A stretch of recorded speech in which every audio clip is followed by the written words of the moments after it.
अस्सलामुअलैकुम and welcome to Mehdi's academy. I am your teacher Syed Mehdi Qasmi. तो आज हम बीएससी नर्सिंग की सीरीज़ को आगे बढ़ाएंगे जो कि हमने स्टार्ट कर दी है 1 जुलाई से, और थ्रू आउट द ईयर ये जारी रहती हैं। कोई भी इंटरेस्टेड कैंडिडेट जो है चाहे वो एसटीएस की प्रिपरेशन करना चाहता हो, ठीक है, और उसके साथ साथ लम्स की प्रिपरेशन करना चाहता हो, जेएसएमयू की प्रिपरेशन करना चाहता हो या डाउ यूनिवर्सिटी की, तो वो हमसे कांटेक्ट कर सकता है। स्क्रीन के नीचे नंबर्स हैं और उसके साथ साथ डिस्क्रिप्शन में भी नंबर प्रोवाइडेड हैं, तो आप कांटेक्ट कर सकते हैं। ये हमारे पास 17th मॉक टेस्ट जो थी हमारी बैचेस में कंडक्ट की जा चुकी है। तो प्रीवियस बैचेस में उसमें से कुछ इंपॉर्टेंट क्वेश्चंस आपके साथ शेयर करेंगे फिजिक्स के पोर्शन में से, ताकि आपको आइडिया हो सके कि किस तरह की हमारी बैचेस में टेस्ट कंडक्ट की जाती हैं और किस तरह से हम प्रिपरेशन करवाते हैं।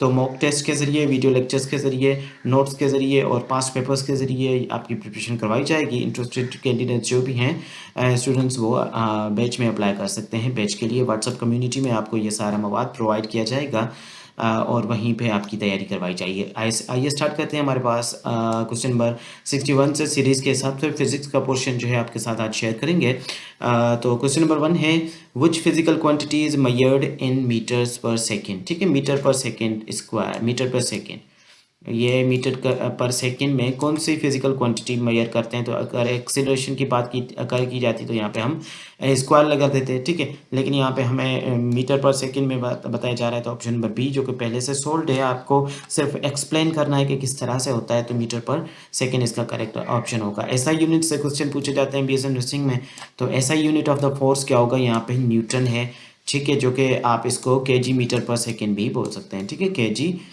मीटर पर सेकेंड भी इसका यूनिट कर सकते हैं, ठीक है। फोर्स न्यूटन इसका यूनिट होगा। उसके बाद अब हम बात करें दूसरे क्वेश्चन की, क्वेश्चन नंबर 63 की। तो सबसे पहले हमें जो है वो ये वाइप करना पड़ेगा ताकि मैं आपको दूसरा क्वेश्चन भी समझा सकूं। ओके, तो क्वेश्चन नंबर 63 है, एक ऑब्जेक्ट मूव कर रहा है सर्कल में और उसकी स्पीड एक constant speed is said to be. ठीक है, एक कांस्टेंट स्पीड पे वो मूव कर रहा है एक सर्कल में, तो यानी कि एक सर्कल है, इस तरह से मूव कर रहा है कांस्टेंट स्पीड के साथ, तो उसको मींस के उसकी स्पीड क्या कहेंगे, तो उसकी हम वो मूव कर रहा होगा यूनिफॉर्म सर्कुलर मोशन में मूव कर रहा होगा। ठीक है, यूनिफॉर्म सर्कुलर मोशन में वो मूव कर रहा है। उसके साथ साथ हम नेक्स्ट को देखें तो कुछ इस तरह से होगा। 64 नंबर पे जो एमसीक्यूज है उसको सॉल्व करने की कोशिश करेंगे। ठीक है, the work done when force is applied, जब हम फोर्स अप्लाई करते हैं perpendicularly to a direction of the displacement, displacement की डायरेक्शन में हम परपेंडिकुलर फोर्स अप्लाई करें, तो वर्क डन बेटा क्या होगा, याद रखिएगा कि वो वर्क डन जीरो होगा। ठीक है, इसके साथ साथ फिर से अगेन यहाँ पे हम इसको साफ कर लें, और ये प्रॉब्लम बहुत बार आ रही है, तो यहाँ पे जीरो आएगा इसका। क्वेश्चन नंबर 65 है, which of the following is a scalar quantity. अब जैसा कि हमें पता है कि फिजिकल क्वांटिटीज जो हमें देखने को मिलती हैं वो दो तरह की होती हैं। ठीक है, फिजिकल क्वांटिटीज़ जो हैं वो दो तरह की हमें देख, एक स्केलर होती हैं, दूसरी वेक्टर्स हैं। ठीक है, तो यहाँ पे question scalar and vector quantities से मैं पूछा गया है कि कौन सी क्वांटिटीज़ जो हैं उसके लिए हमें जो है यानी कि नीचे के दिए हुए ऑप्शन में से कौन सी स्केलर क्वांटिटी है। तो स्पीड जो है वो स्केलर क्वांटिटी है, स्पीड क्या है, स्केलर क्वांटिटी है यहाँ पे। ओके, उसके बाद है instrument use to measure atmospheric pressure. Atmospheric pressure को मेजर करने के लिए कौन सा इंस्ट्रूमेंट यूज होता है, तो बेटा बैरोमीटर जो है is used for the means के एटमॉस्फेरिक प्रेशर को मेजर करने के लिए यहाँ पे ये यूज़ किया जाता है। तो इंस्ट्रूमेंट से भी क्वेश्चन आते हैं, एसआई यूनिट से भी क्वेश्चन आते हैं, तो ये भी आपने याद करके जाने हैं। ठीक है, फॉर द कंप्लीट प्रिपरेशन। ठीक है, ओके, तो उसके बाद क्वेश्चन नंबर जो है 67 की जानिब बढ़ेंगे। ओम्स लॉ के मुतालिक है, जिसकी स्टेटमेंट है that current through a conductor is directly proportional to. Current जो होगा एक कंडक्टर के ज़रिए डायरेक्टली प्रोपोर्शनल करेगा किसके साथ, तो वोल्टेज के साथ। ऑप्शन नंबर बी यहाँ पे करेक्ट है। उसके बाद time period of a simple pendulum, यहाँ पे ओवरलैप कर रहा है, इसके ऊपर जा रहा है, तो हम सिंपली सबसे पहले इसको मिटाएंगे ताकि what the hell is going on. अच्छा ही, सो है, साफ कर दिया इसको अभी। तो the time period of a simple pendulum depends upon, किस चीज़ पे डिपेंड करता है, तो बेटा यहाँ पे हमारे पास लेंथ ऑफ द पेंडुलम पे डिपेंड करेगा। उसके बाद हम नेक्स्ट क्वेश्चन को अगर देखें जो कि है 69, which of the following is not a unit of energy. नीचे दिए हुए ऑप्शन में से कौन सा है जो एनर्जी का यूनिट नहीं है, तो joule, calorie and kilowatt hour जो है यूनिट है। What is not the unit of the energy. Okay, it is a unit of the power. Okay, it is a unit of the power. तो इसके साथ साथ हम क्वेश्चन नंबर 70 की जाने बढ़ेंगे।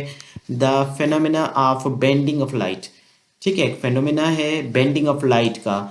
when it passes from medium to one medium to another, एक medium से दूसरी मीडियम की जानिब बढ़े तो उसको हम क्या कहेंगे, उसको हम रिफ्रैक्शन कहेंगे। ऐसे मीडियम को हम क्या कहेंगे, रिफ्रैक्शन कहेंगे। उसके साथ हम नेक्स्ट क्वेश्चन को देखेंगे जो कि question number 71, device use to convert mechanical energy. अब मैकेनिकल एनर्जी को इलेक्ट्रिकल एनर्जी में कन्वर्ट करने के लिए जो डिवाइस यूज होती है हम उसको जनरेटर यूज करेंगे, उसको हम क्या कहेंगे, जनरेटर कहते हैं। ठीक है, और इसमें यूटिलाइज जो होती है हम केमिकल एनर्जी लगा के मैकेनिकल एनर्जी प्रोड्यूस करते हैं, और मैकेनिकल एनर्जी जाके क्या करती है, इलेक्ट्रिकल एनर्जी प्रोड्यूस करती है। ठीक है, तो ये था इसका करेक्ट आंसर के generator will be the correct answer for this question. Okay, तो इसके साथ हम नेक्स्ट क्वेश्चन की जानिब बढ़ेंगे। एक्सेलरेशन ड्यू टू ग्रेविटी क्या होती है, अर्थ में अप्रोक्सीमेटली कितनी होती है, तो ये 9.8 मीटर पर सेकेंड स्क्वायर की है, जो कि ऑलमोस्ट अभी जो है हम 10 मीटर पर सेकेंड स्क्वायर इसको तस्वर करते हैं। अभी यू बुक्स में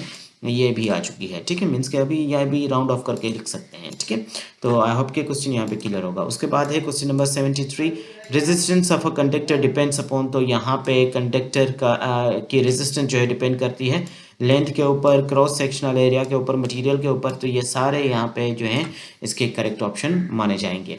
उसके साथ साथ हम जो है यहाँ पे इसको क्लीन करके पेज नंबर नेक्स्ट पेज पे की जानिब बढ़ेंगे, जिसमें हम क्वेश्चन नंबर 74 को देखेंगे। तो क्वेश्चन नंबर 74 हमसे पूछा जा रहा है कि the unit of electric charge क्या होगा। तो unit of the electric charge जो है वो कूलम है। ठीक है, उसके साथ साथ which of the following is non renewable source of energy. Non renewable source of, दो तरह के सोर्स होते हैं, एक रिन्यूएबल सोर्स ऑफ एनर्जी, ठीक है, और दूसरा non renewable source of energy. तो कोल जो है non renewable source of energy है। इसके साथ साथ प्रोजेक्टाइल मोशन की बात करें तो अगर in projectile motion horizontal component of velocity क्या होगा, रिमेन्स कांस्टेंट। हॉरिजॉन्टल जो कंपोनेंट ऑफ वेलोसिटी और प्रोजेक्टाइल मोशन कुछ इस तरह से होगी। ठीक है, इसमें दो तरह के कंपोनेंट होगा, एक वर्टिकल दूसरा हॉरिजॉन्टल। तो यहाँ पे हमारे पास जो हॉरिजॉन्टल कंपोनेंट ऑफ वेलोसिटी होगा वो क्या होगा, रिमेन कांस्टेंट होगा। ठीक है, उसके साथ साथ हम नेक्स्ट एमसीक्यूज की जानिब बढ़ते हैं जो कि कुछ इस तरह से है। Okay, the movement of inertia of a solid sphere about its diameter is option number B two divided by 5 mr²। ठीक है, उसके बाद जो है हमारे पास नेक्स्ट एमसीक्यूज की जानिब बढ़ेंगे जो कि एमसीक्यूज नंबर 78 है।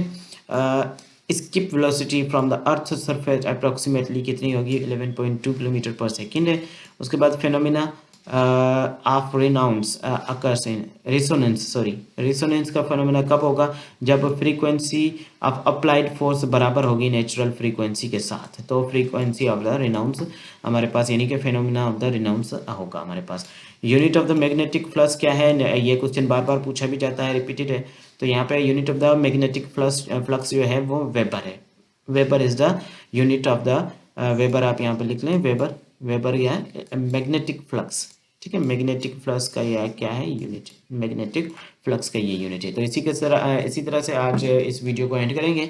आई होप के पास पेपर्स में से या फिर ये हमारे पास मॉक टेस्ट में से क्वेश्चंस जो हमने यहाँ पे सॉल्व किए हैं, इसमें आपको काफ़ी सारा आइडिया मिला होगा कि बीएससी नर्सिंग की टेस्ट अमूमन किस तरह से आती है और किस तरह के क्वेश्चन पूछे जाते हैं। उसके साथ साथ अगर आप इंटरेस्टेड हैं तो आप बैचेस भी ज्वाइन कर सकते हैं, जहाँ पे आपको ये complete material, complete videos and preparation session के लिए फुल मटेरियल एंड बुक्स भी प्रोवाइड कर दिए जाएंगे, जो कि बीएससी नर्सिंग का फर्स्ट एडिशन जो है हम मेरिज अकेडमी की जानिब से प्रिपेयर किया गया है, वो भी आपको वहाँ पे मिल जाएगा। तो मिलते हैं नेक्स्ट सेक्शन में। टेक केयर एंड अल्लाह हाफिज़।